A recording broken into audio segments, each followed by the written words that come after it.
जास्त वेळ काय तुमचा आता घेणार नाही, सगळेच भेटले असतात. माता नाथनाथ मासांची जाऊ गुरुवारी भूषण भोजन प्रतिपाला छत्रपती शिवराय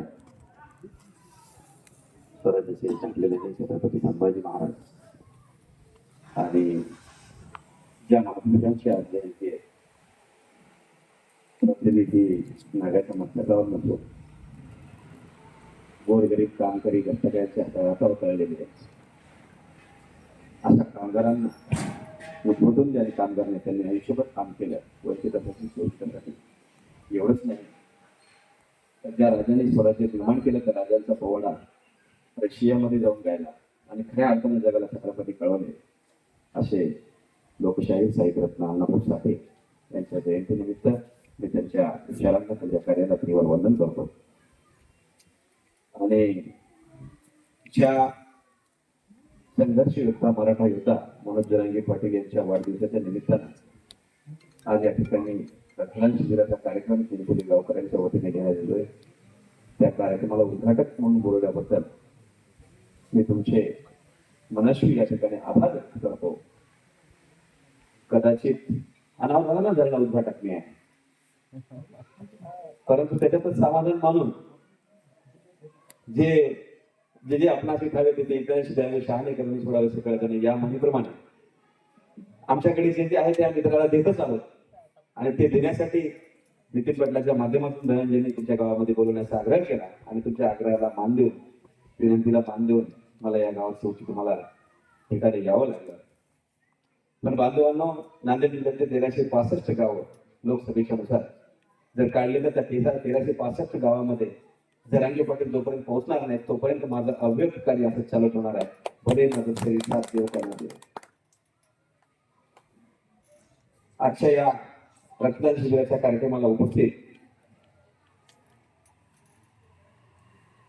या गावचे या शाळेचे या गावात ज्यांनी नानार्जन केलं असे माजी मुख्याध्यापक नामदार रवी कुटे सर, ज्यांची जडणघडण सेवा करण्याच्या माध्यमातून आजही तुमच्यावर विचारांच्या माध्यमातून घडते.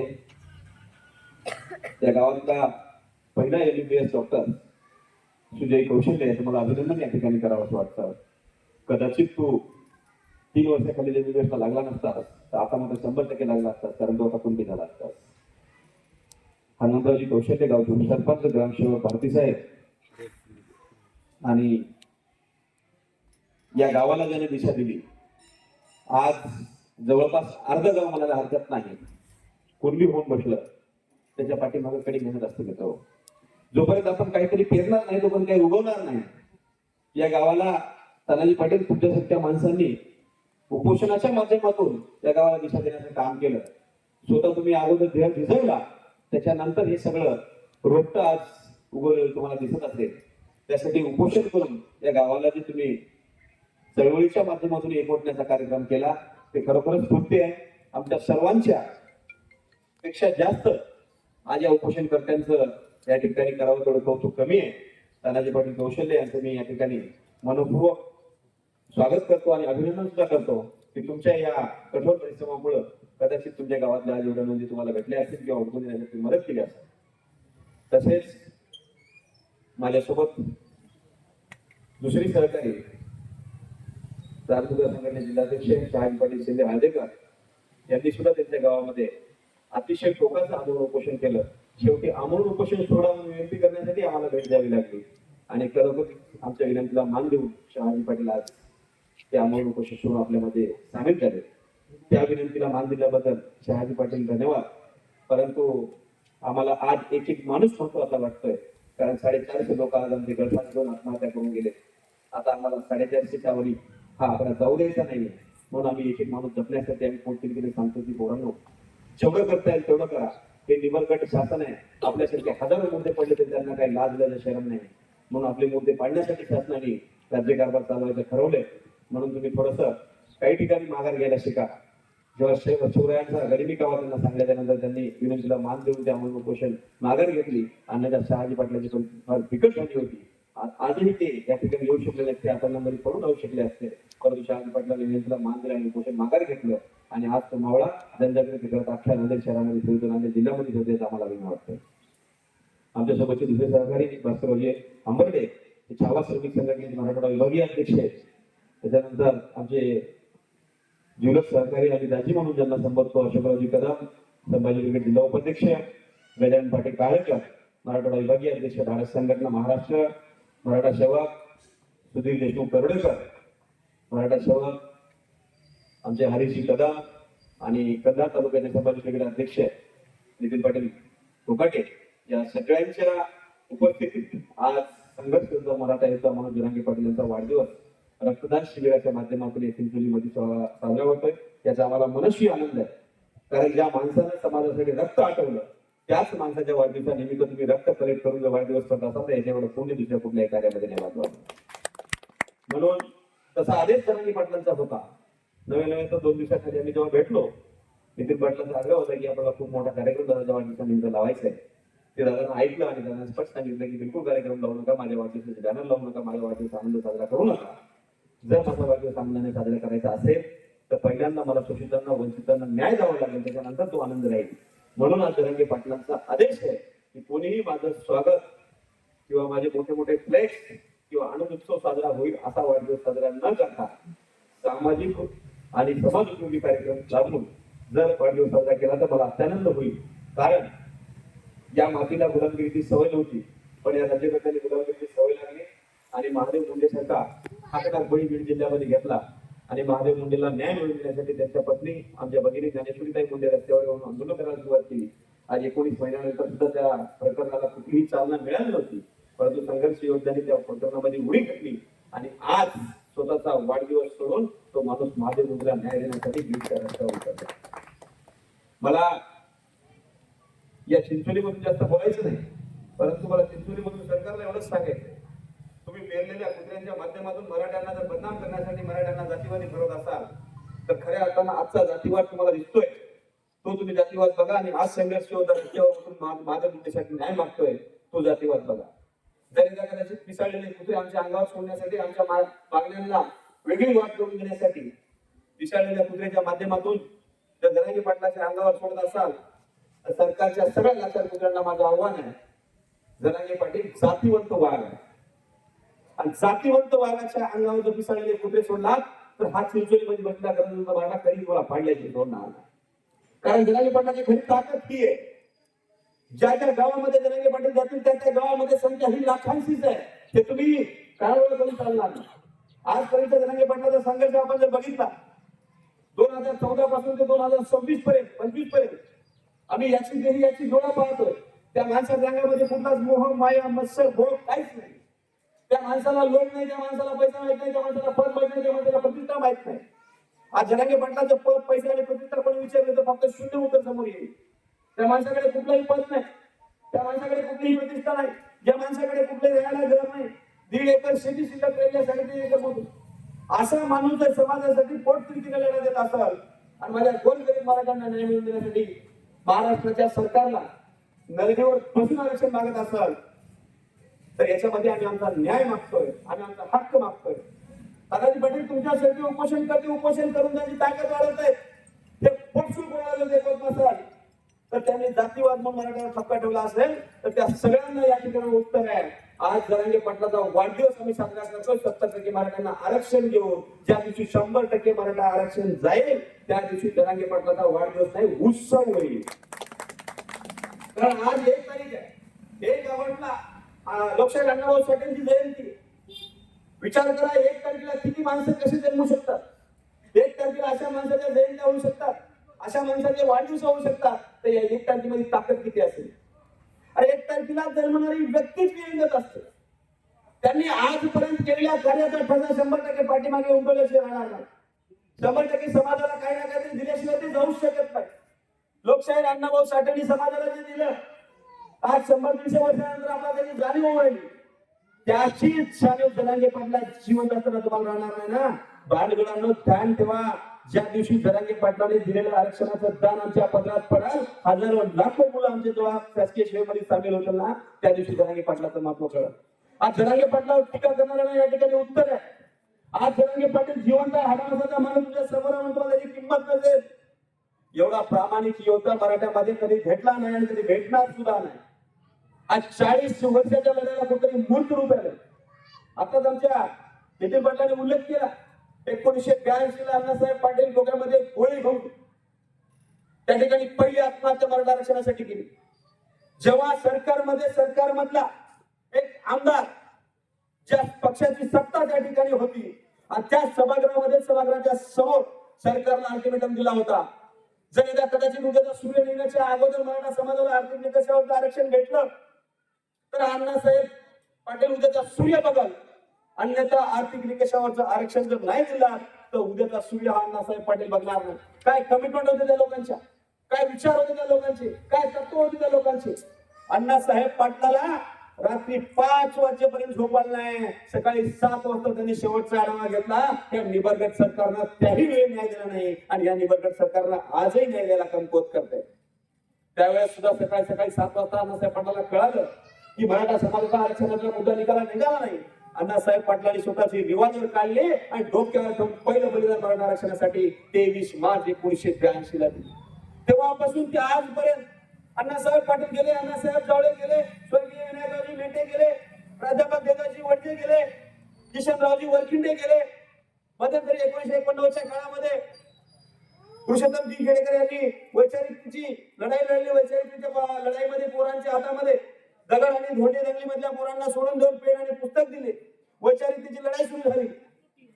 परंतु त्यांची मागणी सुद्धा मराठा समाजाला टिकणारं आरक्षण पाहिजे असेल तर ओबीसी मधूनच पाहिजे होतं. आता आमच्या धनंजयने उल्लेख केला, घटनेमध्ये फक्त 3च आरक्षण आहेत, शेड्यूल ट्राईब, शेड्यूल कास्ट आणि बीसी म्हणजे बॅकवर्ड क्लास.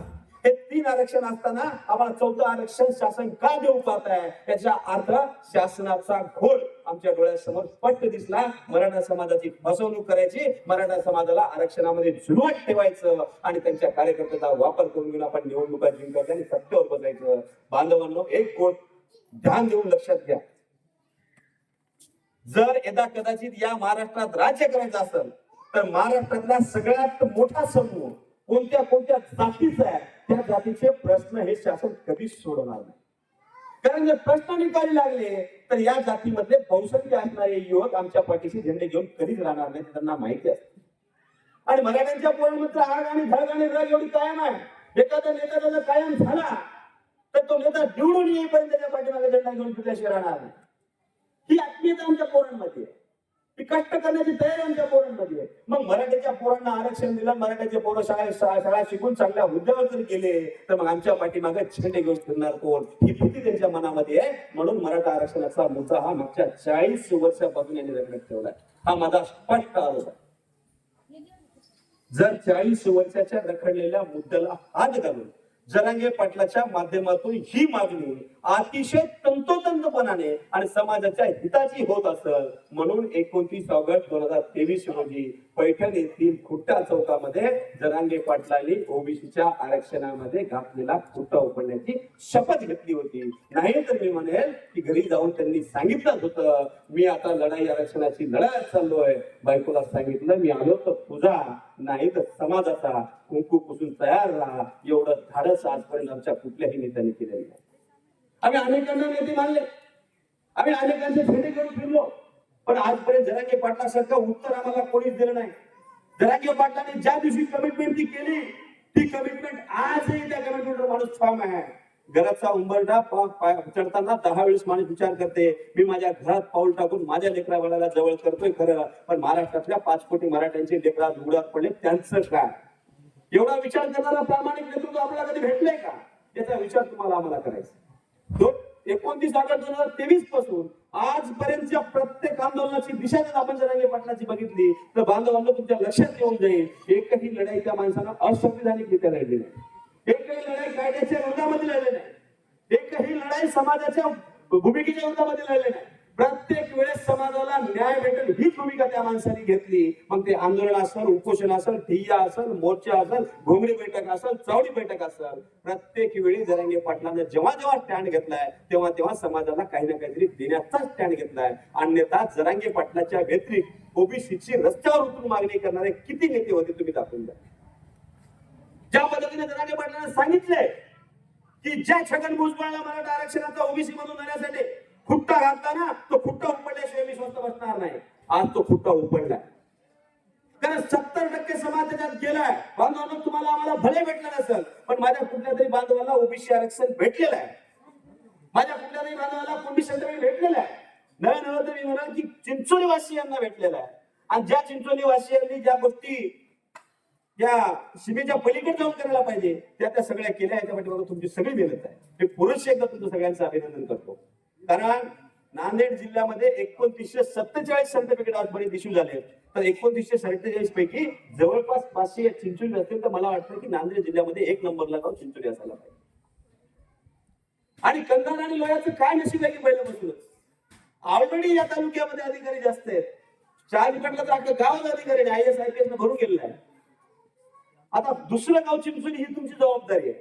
आणि येणाऱ्या 10 वर्षामध्ये चिंचोलीमध्ये घराघरात अधिकारी दिसल्याशिवाय राहणार नाही. त्याच्या फलिताने याचं श्रेय सगळं या माणसाला जाते. 35 किलो. लोक म्हणतात तुमचा नेता अनपढ आहे, तुमचा नेता अडाणी आहे, तुमच्या नेत्याला बोलता येत नाही, तुमच्या नेत्याचं वजन नाही. अरे वा, मला सगळं मान्य आहे, पण आमचा नेता आमच्या जातीविषयी प्रामाणिक आहे, याचा आम्हाला अभिमान आहे.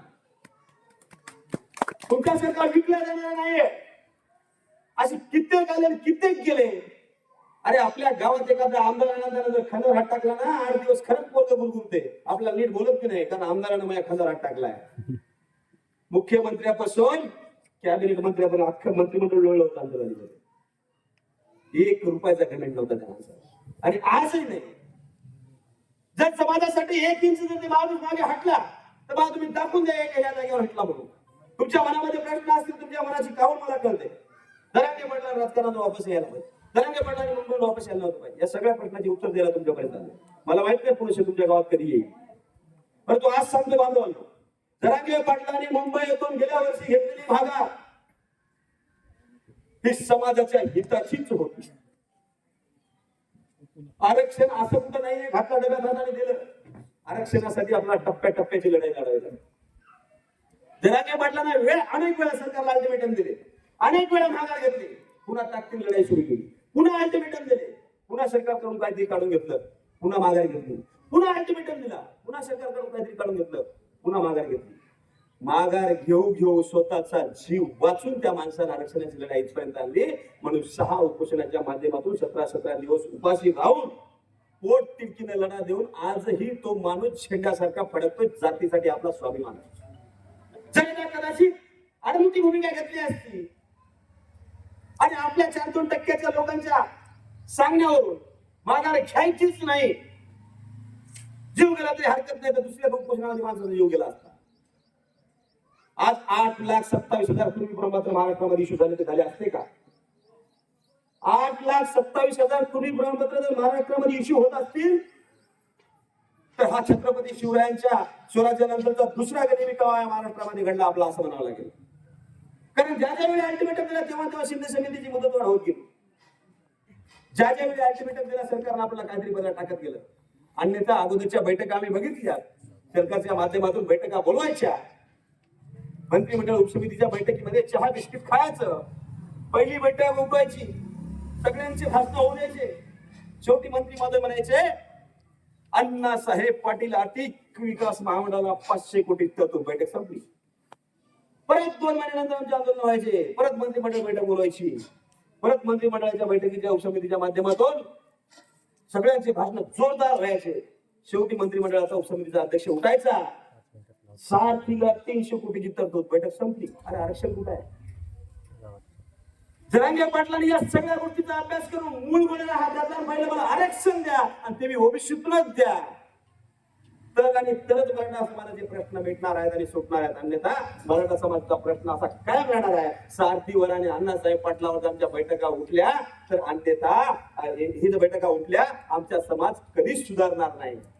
म्हणून माझी मागणी ही आहे, मराठा समाजाला पहिल्यांदा कुणबी मधून आरक्षण द्या, अन्यथा हा मनोज जरांगे पाटील तुमच्या छाताडावर पाय दिल्याशिवाय राहणार नाही. ही दहशत सरकारला. अरे काय नाही केलं त्या माणसाला, आणि त्या माणसाला मॅनेज करण्यासाठी सरकारने काय नाही केलं हे तुम्ही याची डोळा पाहिला. बगलत फिरणारे माणसं फोडले, त्यांच्या ताटाला ताट लावून खाणारे 4 वर्षाखालचे माणसं फोडून प्रेस कॉन्फरन्स घ्यायला होती त्या माणसाला बदनाम करण्यासाठी. झाला का ते माणूस बदनाम? बांधवांनो, का बदनाम झाला याचं कारण हे आहे, 90% मराठा समाज जरंग पाटलाच्या छाती लावून काम करायला तयार आहे. आणि त्याचं द्योतक या चिंचोली सारख्या गावामध्ये आहे. आज चिंचोली सारख्या एवढ्या छोट्या गावातून जर जरांगे पाटलाचा वाढदिवस होत असेल, साजरा होत असेल, तर मी सामाजिक उपक्रम लावू. ही सामाजिक दायित्वाची नांदी आहे आणि येणाऱ्या काळामध्ये वाढदिवसाची व्याख्या बदलणारे हे दिवस आहे. धनंजय सारखा पोरगा आमचा अतिशय चांगलं सूत्रसंचालन करणारा या गावामध्ये उतरू शकतो, त्याचा बाप आमचे कौशल्य पाटील असू शकतो. शुद्ध बीजापोटी फळे रसाळ गोमटी याचं दुःख उदाहरण म्हणजे नाही. अरे बाबांनी संघर्ष केला आणि पोराला सर्टिफिकेट काढून दिलं. एकदा कदाचित त्या सर्टिफिकेटचा फायदा घेऊन पोरग उद्या चांगल्या हुद्द्यावर गेलं ना, हेच गाव या दोघाला हिनवणार, उद्या डोक्यावर घेतल्याशिवाय राहणार आणि तेच करायचं आपल्याला. पालवनो इथं बोलला, मान सन्मान केला, सत्कार सोहळा केला, त्याची काहीच आवश्यकता नाही आम्हाला. ज्या दिवशी माझ्या 1365 गावामध्ये एक ना एक मराठ्याचा बांधव कुणबी होईल, त्या दिवशी आमची लढाई जिंकली आम्ही असं समजू. बस कपाळावर मरण, घरावर तुळशीपत्र ठेवून बाहेर निघालो. आम्हाला कुठल्याच गोष्टीची अपेक्षा नाहीये, फक्त इच्छा एवढीच आहे, मराठ्याची एकी कायम अशी ठेवा तुम्ही दोन नका. जोपर्यंत गावागावातला मराठा जोडणार नाही, गावातला मराठा तालुक्याला जोडणार नाही, तालुक्यातले मराठे शहराला, नांदेड जिल्ह्याला जोडणार नाही, तोपर्यंत मराठ्याची एकी कायम राहणार नाही. त्यासाठी खूप काम आपल्याला करायचं. ज्या पद्धतीने तुम्ही नोंदीसाठी काम केलं, मला माहित आहे. आज तुमच्या गावात जर 500 नोंदी सापडल्या, 46 बांधवांच्या माध्यमातून 46 नोंदी सापडल्या आणि 500 सर्टिफिकेट इश्यू झालेत. एका सर्टिफिकेटवर 101, एका नोंदीवर 101 सर्टिफिकेट इश्यू झाले. आता सांगितलं मला कोणी.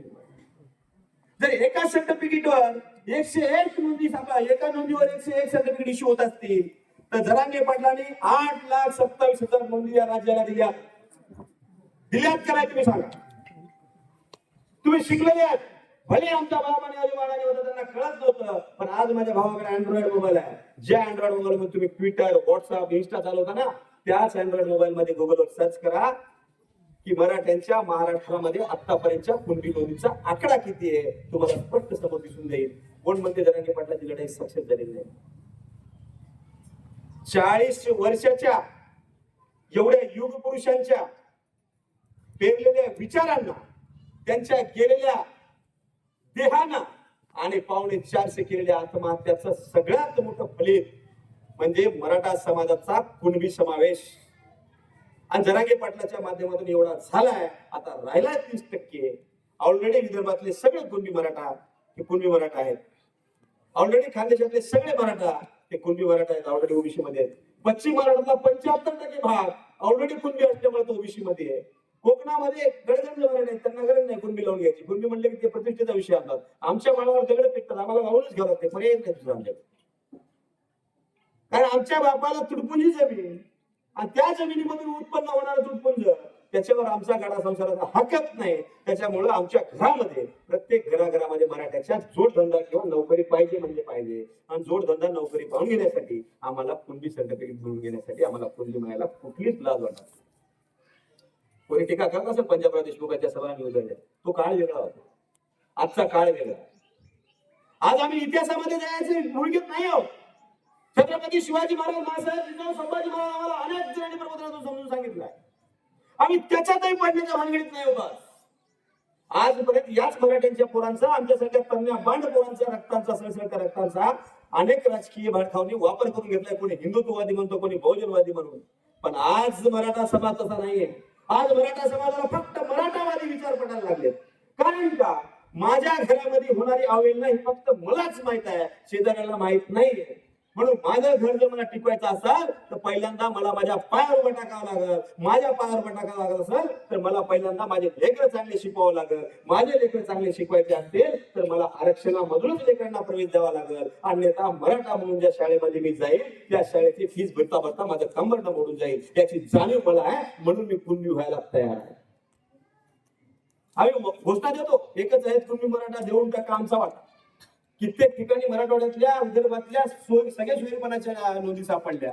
एकमेकांचं सोयीपण एकमेकांमध्ये घुटलेलं दिसलं तरी आम्ही मराठा आणि ते कुणबी आमचं काळ काही इंटरनेट जात होते. लग्न होतं का? असं नाहीये बघा. केवळ केवळ आणि केवळ कारकुनी चुकार म्हणून सरकारच्या निर्दस्तपणामुळं आपली आकडेवारी ही कुणबीमधून न दाखवण्याच्या पाठीमागं मराठा म्हणून दाखवण्यात आली. अन्यथा या महाराष्ट्राची आकडेवारी जर काढली, आरक्षणाची 52% आणि संख्येची आकडेवारी काढली तर 138% व्हायला लागली. कारण त्याचा तालमेल जर आपण घातला तर 100% आपला समावेश हा ऑलरेडी कुणबी असणाऱ्या आरक्षणामध्ये आहे. म्हणून आम्हाला कोणी म्हणू शकत नाही आमच्या ताटातलं तुम्ही खायला लागल्या म्हणून. आमच्या ताटातलं तुमच्या ताटातलं आम्ही खात नसून आमचं ताट ऑलरेडी तिथं वाढलेलं होतं. आमच्या ताटावर बहिष्कार करून तुम्ही डॉक्युमेंटरी त्या ठिकाणी बसला. आज आम्ही सजग झालो, कायद्यानुसार आमच्या 58 लाख नोंदी सापडल्या म्हणून आमचा हक्क हा कुणबीमध्ये आहे. आणि ओरिजिनल मराठा असल्यामुळे कुणबी जरी असलो आणि कुणबी जरी नसलो तरी आम्ही ओबीसी प्रवर्गामध्ये जाण्याच्या लायक आणि काबिल आहोत. त्याच्यामुळे सरकारने कुठलीही आडकाठी धोरण न आणता येणाऱ्या 27 तारखेला येणाऱ्या जरांगे पाटलाच्या रॅलीला उत्तर द्यावं. आणि 29 तारखेला जरांगे पाटलाचं आंदोलन आझाद मैदानात बसाले त्या ठिकाणी सरकारनं स्वतः येऊन हैदराबाद गॅजेटियर, सातारा संस्थाचं गॅजेटियर, नागपूर करार आणि बॉम्बे गव्हर्नमेंट गॅजेटियर लागू करून सरसकट मराठ्यांचा कुणबी प्रवेश करावा आणि मराठ्यांना ओबीसी प्रवर्गातून आरक्षण द्यावं एवढीच मागणी या ठिकाणी करायचंय. बांधवांनो, वाढदिवस केला, साजरा केला, कार्यक्रम घेतला, चांगली गोष्ट आहे. पण इथून पुढं 27 दिवस आपल्याकडे आहेत. 27 दिवस आपण आपल्या गावात आपल्या कामात जेवढे बघणं असतो त्याच्यापेक्षा जास्त 4 घंटे, सकाळी 2 घंटे आणि संध्याकाळी 2 घंटे असे दिवसातून 4 घंटे तुम्ही समाजासाठी द्यायचंय. आणि 27 तारखेला अंतरवालीला जाण्यासाठी गावागावातून 1, 2, 3 जेवढ्या होतील तेवढ्या गाड्या आपल्याला तयार करायच्या आहे. अन्यथा आपण ही लढाई ज्या पद्धतीने लढतोय त्या पद्धतीने जिंकण्याचा गुलाल घेऊनच मुंबईपर्यंत येतोय अशी आशा आपल्याला आहे. परंतु जर आपण लढायला कमी पडलो 100% एकटा म्हणून जरांगे पाटील काही करू शकत नाही. जरांगे पाटलांची ताकद या गावखेड्यामध्ये आहे, एसी मध्ये बसणाऱ्या अधिकाऱ्यांसोबत नाहीये. म्हणून मी तुम्हाला विनंती करायला आलोय की कंधार तालुका येत्या 8 दिवसामध्ये पूर्ण सर्कल दाटून घ्या. एकही जण घरी बसू नका. कदम पाटील, शहाजी पाटील, नितीन पाटील तुमच्यावर जबाबदारी आहे. धनंजय सारखे पोरं गावाखेड्यामध्ये काम करायला तयार आहेत. फक्त तुम्ही त्यांना सोबत घ्या, गावागावामध्ये पोहोचा आणि सर्कल वाईज जबाबदारी वाटून घेऊन 27 तारखेच्या आत मुंबईची पूर्ण तयारी करा. आणि 27 तारखेला इथून आंतरवालीला निघा. आंतरवालीवरून आपला 27, 28 आणि 29 2 रात्र आणि 3 दिवसामध्ये मुंबईचं आझाद मैदान गाठायचंय. मुंबईच्या आझाद मैदानाला एकदा आपण बसलो तर त्याच्यानंतर सरकारवर काय इम्पॅक्ट होईल, कायदा सुव्यवस्थेची काय जबाबदारी असेल ती सर्वस्वी सरकारची असेल. परंतु यावेळेस मराठवाड्यासह महाराष्ट्रातल्या प्रत्येक मराठ्याला कुणबी जात प्रमाणपत्र देण्यासाठी हे 3 गॅजेट लागू करणं, अंतरवालीसह महाराष्ट्रातले सगळे गुन्हे वापस घेणं, सगळ्या शिवाय कायद्याची अंमलबजावणी करणं, या सगळ्या मागण्या मान्य झाल्याशिवाय आपल्याला मुंबई सोडायची नाही. ही ताकदीने तयारी करा आणि ज्या दिवशी तयारी होईल त्या दिवशी मोठ्या ताटानं आणि अभिमानानं अंतरवाली गाठा. जरांगे पाटलाला दाखवून द्या की हो, चिंचोली जसं नोंदी सापडण्यामध्ये 1 नंबरचे गाव आहे, कंधार तालुक्यामध्ये चळवळ उचलण्यासाठी 1 नंबर गाव आहे, मुंबईमध्ये लढण्यासाठी तुमच्या खांद्याला खांदा देऊन राहायला 1च नंबर आहे. ही चालू तुम्हाला करून द्यायची आणि ही जबाबदारी तुमच्या खांद्यावर घ्यायची. ही जबाबदारी मधून कधी मुक्त होऊ नका. जोपर्यंत मराठ्याच्या घराघरामध्ये कुणबी सर्टिफिकेट पडणार नाही तोपर्यंत आपली लढाई संपलेली नाहीये. जरी आज मला सर्टिफिकेट भेटला असेल तरी तुम्हाला भेटलं नाही, जर तुम्हाला भेटलं असेल तर यांना भेटलं नाही, यांना भेटलं असेल तर यांना भेटलं नाही. आपण सगळे भाऊ वागतोय ना, तर आपली जबाबदारी आहे. आपल्यासारख्या कारचळवळीमध्ये काम करणाऱ्या प्रत्येक माणसाची जबाबदारी आहे. जोपर्यंत माझ्या शेवटच्या घटकाला न्याय भेटणार नाही तोपर्यंत माझी या लढाईतून माघार होणार नाही. ही एवढीच विनंती करण्यासाठी या ठिकाणी आलोय. आणि धनंजयने उपस्थित केलेल्या प्रश्नाला उत्तर या ठिकाणी मी देतो जाता की धनंजय, तुम्ही ज्या पद्धतीनं तुमच्या वडिलांनी उपोषण करून रस्त्यावरची लढाई लढली, शहाजी पाटलांनी उपोषण करून तालुक्याला वेगळी दिशा दिली, आता तुम्ही तुमचे डोके चालून ज्या पद्धतीने तुम्ही कुणबी नोंदी सापडवलात आणि त्याचे प्रमाणपत्र काढलात, प्रमाणपत्र काढल्याच्या नंतर जर प्रमाणपत्र काढल्याच्या नंतर त्याची व्हॅलिडिटी देणे ही शासनाची जबाबदारी आहे. जर कोणाची व्हॅलिडिटी चुकली असेल तर कुठलाही अधिकारी असेल, कोणत्याही पदावर असेल, त्याचा लवाजमा केला जाणार नाही. जरांगे पाटलाच्या कानावर आपण टाकूच, पण नांदेड जिल्ह्याचा एक समाजाचा सेवक म्हणून मी काही तुमच्या गावाच्या खांद्याला खांदा देऊन लढायला तयार आहे. ज्याची व्हॅलिडिटी रुकली त्याची तुम्ही फक्त सांगा. पण हा फक्त एवढंच आहे की व्हॅलिडिटीला एक रिझन लागतं. आपण फक्त व्हॅलिडिटी करून घरात ठेवतो असं म्हणून जमत नसते. व्हॅलिडिटी देत असताना व्हॅलिडिटीच्या समाज कल्याणचे अधिकारी विचारतात व्हॅलिडिटी कशासाठी पाहिजे. तर कोणाला ऍडमिशन घ्यायचं असेल, कुणाला नोकरीसाठी लागत असेल किंवा कोणाला इलेक्शन लढवण्यासाठी लागत असेल, तर या सगळ्या गोष्टी लागत असताना तुम्हाला रिझन त्या ठिकाणी द्यावं लागेल. तुमचं रिझन जेन्युइन असेल, तुमची नोंद ओरिजिनल असेल, तुमची वंशावळी योग्य जुळत असेल आणि तुमच्या प्रत्येक कागदपत्राचा पुरावा जर होत असेल, मायका लाल कोण थांबला नाही तिथं तुमची व्हॅलिडिटी रोखवणारा जर रुकवत असेल तर आज श्याम पाटील या ठिकाणी समर्थ आहे. तुम्ही मला फोन करा. कोण्याही दिवशी पूर्ण चिंचोलीचे गाव जेवढे अशा जणांच्या व्हॅलिडिटी रोखल्या आणि जेवढ्यांना गरज आहे ते सगळे एका जागी या समाज कल्याण अधिकाऱ्यांच्या समोर बसून त्याच्या छाताडावर बसून तुमची व्हॅलिडिटी करून द्यायची जबाबदारी माझी लागली. तुम्ही चिंता करू नका. फक्त तुम्ही समाजाचं काम चालू ठेवा, समाजामध्ये जनजागृती करा. समाजामध्ये जनजागृती करत असताना जेव्हा समाजाला आपण काहीतरी देतो तेव्हा समाज आपल्याला रिवॉर्ड देतो. म्हणून समाजाचं ऋण हे कधीही आपल्या अंगावर ठेवू नका. ऋण फेडण्याचे हेच दिवस आहे. इतिहासामध्ये नोंद होईल. एकदा कदाचित महाराष्ट्रातला प्रत्येक मराठा समाज ओबीसी मध्ये जाईल ना, त्या दिवशी ह्याच पोराने इतिहास लढवला आणि मराठ्यांना कुणबी आरक्षण मिळवून दिलं. ही इतिहासाची नोंद घ्यायची झालेली तुमच्यासारख्या खांद्यावर आहे. ती कुठेही कमी पडू नका. समाजाचे सेवक म्हणून आम्ही तुमच्यासोबत कायम सोबत राहू. आणि येत्या कदाचित आरक्षणाच्या लढाईमध्ये लढत असताना कधी पण असा दुःखाची वेळ येऊच नाही. जर एक आरक्षणाच्या लढाईमध्ये लढणाऱ्या आपल्या कुटुंबाला कुठली वेळ आली तर एकमेकाला साथ द्यायचा प्रयत्न करा. जेव्हा जेव्हा आपण एकमेकाला साथ देऊ त्याचा रिवॉर्ड आपल्याला ईश्वर 100% देणार आहे. मराठ्यांनी ही कायम ठेवा आणि जाणवी पडण्याच्या पाठीशी खंबीर उभा राहा. एवढं त्या ठिकाणी आशावाद व्यक्त करतो आणि मी थांबतो. जय जिजाऊ, जय शिवराय.